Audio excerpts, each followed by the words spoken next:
Oi, gente, tudo bem? Vamos falar agora então sobre a seleção do Equador, nessa nossa série especial das seleções sobre a Copa do Mundo. E para falar sobre Latri, sobre o time equatoriano, temos o prazer de receber hoje o treinador português, o Renato Paiva, né? Ele que mais recentemente passou aqui pelo Brasil, né? Passou pelo Fortaleza, pelo Botafogo, pelo Bahia, mas lá no Equador também dirigiu o Independente Del Valle em 2021, 2022, onde foi inclusive campeão equatoriano naquela oportunidade. Renato, muito obrigado por ter aceitado o nosso convite. É um prazer tê-lo aqui na Flash Score.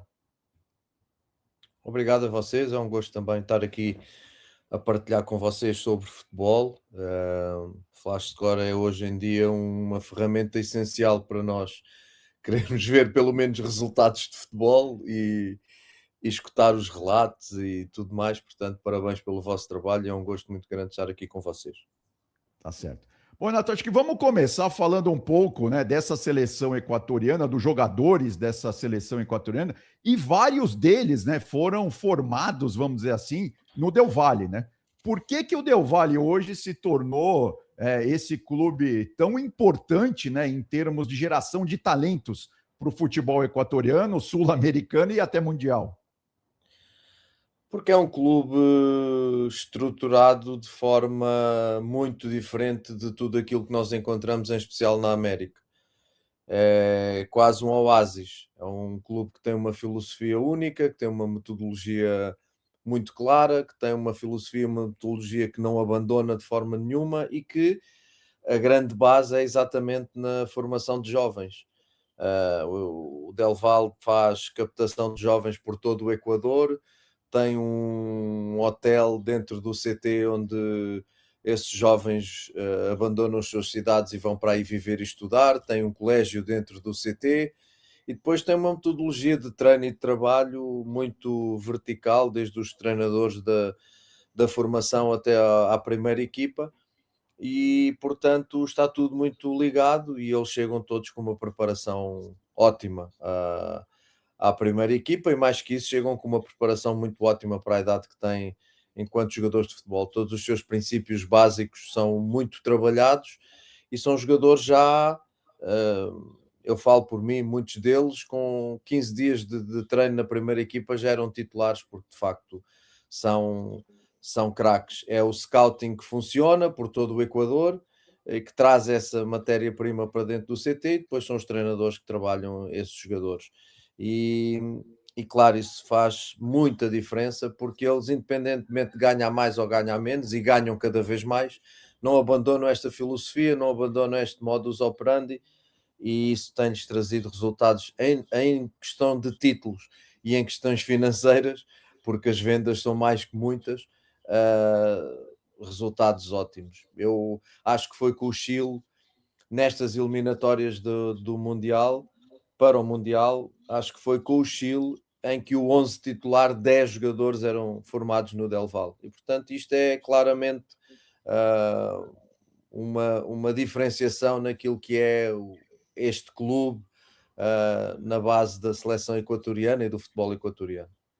Agora, em termos de nomes, né, Renato, a gente tem aí, claro, o Caicedo, né, que hoje está no Chelsea, né, o meio-campo que saiu do Del Valle também, tá jogando muita bola realmente lá na Premier League. Tem outros jogadores, mas em termos aí de nome, né, de jogadores que passaram pelo Del Valle ou não, quem que você acha que vai ser aí a grande estrela, a grande figura? Claro, lá na frente tem o Valência ainda, né, o Ener É, Valencia, que passou exato. aqui pelo Brasil. Mas quem que pode despontar aí nessa seleção equatoriana na Copa? Eu olho muito para a equipa como um coletivo, não vejo esta equipa, é uma soma de muitos valores individuais. Posso dizer que na frente o Valência, pela sua experiência, ainda ontem foi determinante no apuramento do Pachuca para as semifinais do Campeonato Mexicano. Está muito bem no México, é um jogador muito diferenciado e com muita experiência. Portanto, é claramente o final do jogo do Equador, termina ali no Éner. Depois temos na criação o Pedro Vita, que também está no México, também foi um jogador que nós lançámos quando estávamos no Independiente, tal como o Pacho, tal como o Ordonhas, todos jogadores que no nosso momento em 2021 nós fizemos debutar na primeira equipa do Del Valle. Mas se formos de frente para trás, vejo o Valência, depois vejo ali o Kendry Páez, que não está muito bem no River, mas que é uma joia, que mais tarde ou mais cedo vai aparecer claramente no futebol equatoriano. Depois o Pedro Vita é cada vez mais um 8 no México. Os laterais são muito fortes, muito fortes. O Hurtado, o Estupinhã, são jogadores preciados, são jogadores de muita potência. E depois na zaga nós temos ali, às vezes eles jogam com 2, outras vezes eles jogam com 3, mas temos 3 jovens. O curioso é isto: o Hincapié, que quando eu cheguei já tinha saído para a Do Arsenal, né? Argentina, do Arsenal, ex-Leverkusen, campeão alemão, um jogador canhoto que pode fazer lateral esquerdo e pode fazer terceiro zagueiro pelo lado esquerdo. Temos o Pacho, no PSG, não é?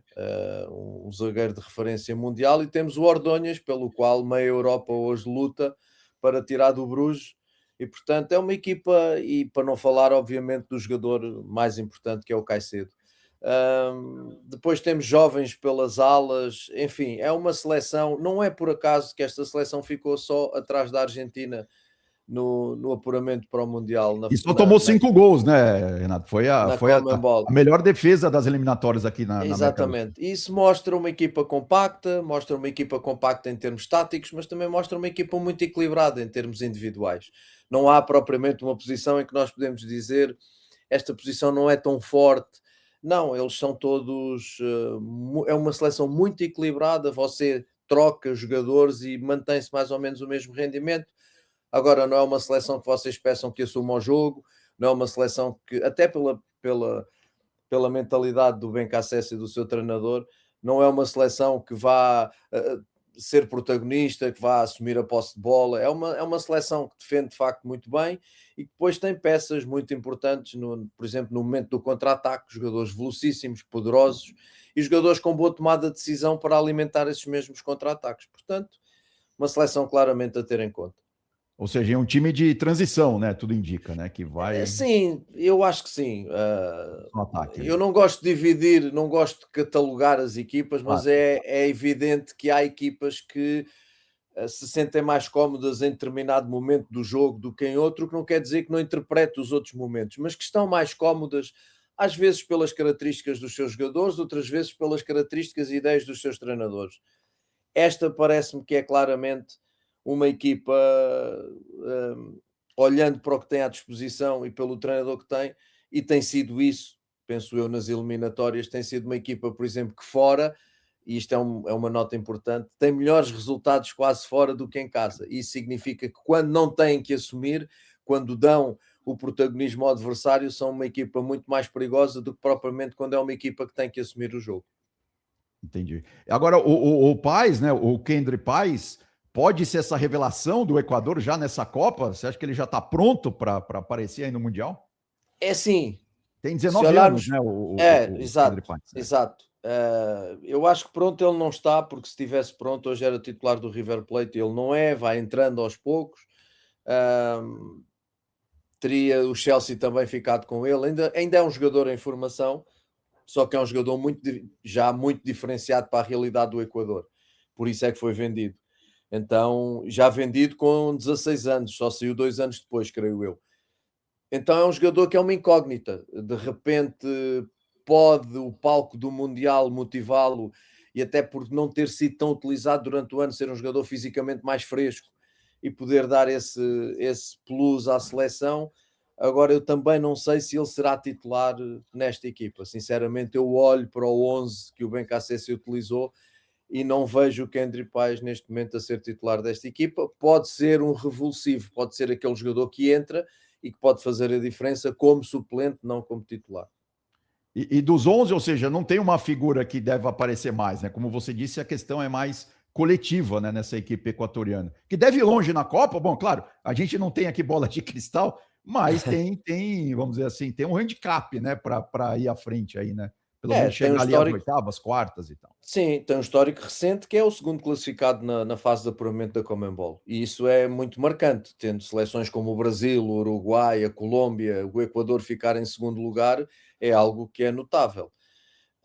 Quanto às figuras, eu vou mais pelo coletivo, sem dúvida, mas eu acho que as duas grandes figuras hoje, pelo peso dos clubes onde jogam, pelo peso mediático, por aquilo a que são exigidos constantemente, quer na Premier League, quer na Champions League, claramente é o Moisés Caicedo no Chelsea e é o William Pacho no PSG.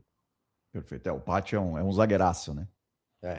Claramente, claramente. Agora, é um time muito jovem, né, Renato? Assim, tirando o Ener Valencia, todos os outros têm pelo menos 27, 28 para baixo, né? Isso, É muita exatamente. juventude, né? E isso também encaixa um pouco naquilo que é o trabalho do Del Valle, não é? O Del Valle vai projetando estes miúdos depois vão jogando, vão sendo vendidos, seja para a Europa, seja para o Brasil, ou para a Argentina. Não falei no Alan Minda, que é um jogador que agora Sim. veio para o Atlético Mineiro, ainda está um pouco envergonhado, mas é um jogador que eu conheço muito bem, que também lançámos no Del Valle, mega rápido, super tecnicista e com golo. É um miúdo muito interessante, que esteve, salvo erro, na Bélgica. É outro jogador, lá está, são jogadores de características de grande velocidade, de grande verticalidade, muito bons com bola. Então, mas acima de tudo, o que de facto deixa entender é que eles são todos muito jovens. Se você olhar para trás, quando olha para o Pacho, para o Ordóñez e para o Hincapié, são 3 meninos, não é? Sim, E isso deixa-nos de facto aqui uma margem para os próximos anos para termos em conta aquilo que é a seleção do Equador. tá certo. O Equador que nunca foi grande protagonista, né, em termos de Uhum. Mundial, claro, eu fazendo o recorte aqui sul-americano, mas nessa Copa eu acho que chega melhor do que nas outras, né? Pelo menos. Não, claramente, eu acho daquilo que acompanhei no futebol mundial, eu acho que este é o melhor momento da seleção equatoriana a nível histórico. Sim, é verdade que teve o Valência do Manchester United, entre outros, teve outros momentos importantes, mas eu acho que nunca teve um momento de protagonismo tão alto como este. Não sei se alguma vez ficou em segundo lugar nos apuramentos da Conmebol, e isso gera uma expectativa muito grande nos seus adeptos, como é óbvio, e eu sinto que sim, há uma mescla de juventude e de uma outra experiência que é muito importante, mas acima de tudo, para mim, o fator comum aos mais jovens e aos mais velhos é a qualidade como jogadores e como seleção. Tá certo. Agora, Renato, uma última dúvida, né? Você que viveu no Equador ali mais de um ano, Uhum. né? Você falou agora da torcida, dessa expectativa. Como que o equatoriano se relaciona ali com a sua seleção, né? Existe realmente toda essa expectativa? É algo que o torcedor realmente acompanha ou é mais ligado aos clubes? Porque aqui no Brasil tem essa discussão agora, né? Tem muita gente que prefere Sim, os clubes sim, à seleção, mas enfim, lá no sim. Equador dá para perceber qual que é a tendência maior? Não, quando joga a seleção o país para, isso não há dúvida. Seja em estádios que se enchem com telas gigantes para se juntar ali a galera para ver o jogo, seja em cafés, na rua, a seleção motiva uma paixão gigante.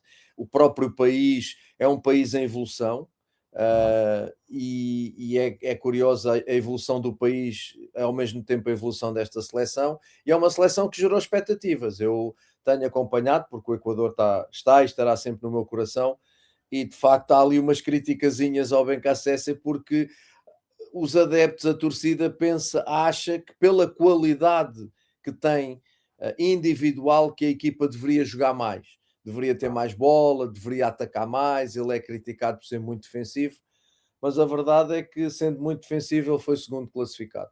Tomara todos os que são muito defensivos e criticados conseguirem um segundo lugar num grupo onde está Brasil, Argentina, Colômbia e Uruguai, não é? sem Então, dúvida. eu acho que às vezes as pessoas falam um pouquinho de barriga cheia, e acho que o Equador tem que olhar para trás e perceber a sua realidade hoje em dia.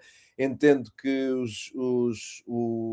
o torcedor é sempre exigente e quer sempre um bocadinho mais. Eu sinto isso, sinto que se falta alguma coisa naquilo que é a opinião popular, se falta alguma coisa nesta seleção, é um bocadinho mais de jogo. É pelo menos o que a maior parte das pessoas critica, é que o Equador, em função dos jogadores que tem, poderia jogar um pouquinho mais com a bola. Mas isso são opiniões e eu, como sempre digo, o treinador é o Bencacessa e ele sabe melhor que ninguém, porque ele é que está lá dentro e ele é que sabe o que é que tem que fazer com os jogadores que tem.